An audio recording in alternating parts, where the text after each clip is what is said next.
മനസ്സിലായോ? Hi, faceless ആണ്. വിനായകനെ Hyderabad police പിടിച്ചു വെച്ചെന്ന്. വിനായകന്റെ കാര്യമായതുകൊണ്ട് വീഡിയോ ചെയ്യണ്ടെന്ന് വിചാരിച്ചാണ്, വേറൊന്നുമല്ല. അത് ഞാൻ വഴിയേ പറയാം. പക്ഷേ സോഷ്യൽ മീഡിയയിൽ ഈ വാർത്ത വന്നതിന്റെ അടിയിൽ വരുന്ന കമന്റ്സ് ദൈവമേ സഹിക്കാൻ പറ്റില്ല. അവിടെ ജാതി പറയുന്നു, മതം പറയുന്നു, നിറം പറയുന്നു, ഭയങ്കര ബഹളങ്ങളാണ്. വിനായകന്റെ ജാതി പറഞ്ഞുകൊണ്ടാണ് അവിടെ തെറിവിളി മുഴുവൻ. അത് രണ്ട് രീതിയിലുണ്ട്. സപ്പോർട്ട് ചെയ്യുന്നവരും ജാതി പറയുന്നു, സപ്പോർട്ട് ചെയ്യാത്തവരും ജാതി പറയുന്നു. ഇനി സപ്പോർട്ട് ചെയ്യുന്നവരോട് കാര്യം പറയട്ടെ, ജാതിയുടെ ബേസിലൊന്നുമല്ല അവിടെ പിടിച്ചിട്ടിരിക്കുന്നു. അവിടെ കച്ചറ കാണിച്ചു തന്നെയാണ്. ഹൈദരാബാദ് വിമാനത്താവളത്തിൽ മദ്യലഹരിയിൽ ബഹളമുണ്ടാക്കിയെന്ന് ആരോപിച്ച് CISF ആണ് വിനായകനെ കസ്റ്റഡിയിലെടുത്ത് പോലീസിന് കൈമാറിയത്. വെള്ളമടിച്ച് കച്ചറ കാണിക്കേണ്ട സ്ഥലമല്ല ഇത്. വിനായകനെ കേരളത്തിൽ അറിയുന്നത് പോലെ എല്ലായിടത്തും അറിയണമെന്നില്ലല്ലോ. കേരളത്തിലെ പോലീസിന്റെ ടോളറൻസ് ലെവല് അവിടുത്തെ പോലീസിലുണ്ടായി കാണില്ല. അതുകൊണ്ട് സപ്പോർട്ടേഴ്സ് ജാതി പറഞ്ഞും നിറം പറഞ്ഞും വലിയ സപ്പോർട്ടിന് പോകാതിരിക്കുന്നതാണ് നല്ലത്. ഇനി സപ്പോർട്ട് ചെയ്യാത്തവരോട് ദയവ് ചെയ്ത് ജാതിയുടെ പേരിൽ ഒരു മനുഷ്യനെ ഇങ്ങനെ അപമാനിക്കരുത്. നിങ്ങൾക്ക് ഒരു അവകാശവുമില്ല ജാതി പറയാൻ. പിന്നെ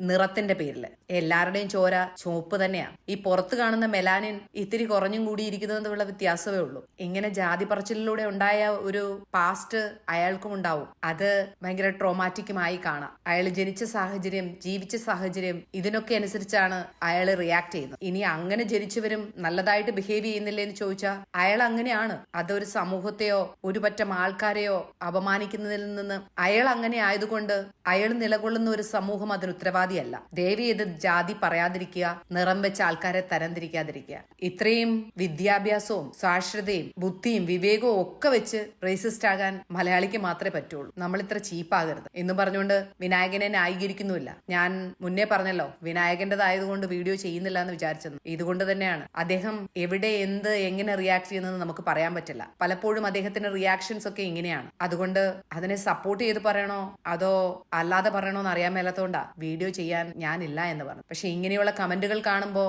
അദ്ദേഹത്തിന്റെ വീഡിയോകൾ അദ്ദേഹം പല സമയത്തും പല രീതിയിൽ റിയാക്ട് ചെയ്യുന്നതിനെയെല്ലാം അദ്ദേഹത്തിന്റെ ജാതിയെ വെച്ചും അദ്ദേഹത്തിന്റെ കളറിനെയും വെച്ചും ആൾക്കാര് വിവരിക്കുന്നത് കണ്ടിട്ടുണ്ട്. അദ്ദേഹത്തിന്റെ പൊളിറ്റിക്സ് അദ്ദേഹം എക്സ്പ്രസ് ചെയ്യുന്ന രീതി പലപ്പോഴും കുറച്ച് വിയേർഡാണ്. ചിലപ്പോൾ അതായിരിക്കാം ആൾക്കാരെ ഇത്രയും പ്രകോപിതരാക്കുന്നത്. പിന്നെ താന്ന് കിടന്നപ്പോഴൊക്കെ ചവിട്ട് കിട്ടിയിട്ടുണ്ടായിരിക്കാം. അതുകൊണ്ടായിരിക്കാം ഇപ്പോ തലോടലിന് പോലും തിരിച്ചു ചവിട്ടുന്നത്. ഒരു മനുഷ്യൻ ചീത്തയാവുന്നതും നല്ലതാവുന്നതും അത് ഏത് ജാതിയിലുള്ളവനായാലും ഏത് നിറത്തിലുള്ളവനായാലും അവന്റെ പാസ്റ്റും പ്രസന്റും ഫ്യൂച്ചറും ഒക്കെ ഉത്തരവാദികളാണ്. ഇതിലൊക്കെ പെടുന്നവരാണ് നമ്മളും. അതുകൊണ്ട് നമുക്ക് കുറച്ചുകൂടെ മാന്യമായിട്ട് പെരുമാറാം. രണ്ട് സൈഡിലും നിൽക്കുമ്പോഴും മാന്യതയോടുകൂടി സംസാരിക്കാം. ഒരിക്കലും വിനായകനെ സപ്പോർട്ട് ചെയ്യാൻ ഒന്നും വിനായകൻ ഇവിടെ ചെയ്തിട്ടില്ല. ശരിക്കും പറഞ്ഞാൽ നല്ല രണ്ട് വർത്തമാനം പറയാനാണ് വിനായകന്റെ വീഡിയോ കാണുമ്പോൾ തോന്നുന്നു. അടിച്ചു പൂസായി നിന്ന് പോലീസിനെ വെല്ലുവിളിക്കുന്ന വിനായകൻ. ഇവിടെ ജാതിയും മതവും നിറവും ഒക്കെ പറഞ്ഞ് സപ്പോർട്ട് ചെയ്യുന്നവരെ സമ്മതിക്കണം. പിന്നെ നേരെ തിരിച്ചുള്ളവര് ഒരാളുടെ കുറ്റത്തിന് വേണ്ടി ഒരു സമൂഹത്തിന് നേരെയല്ല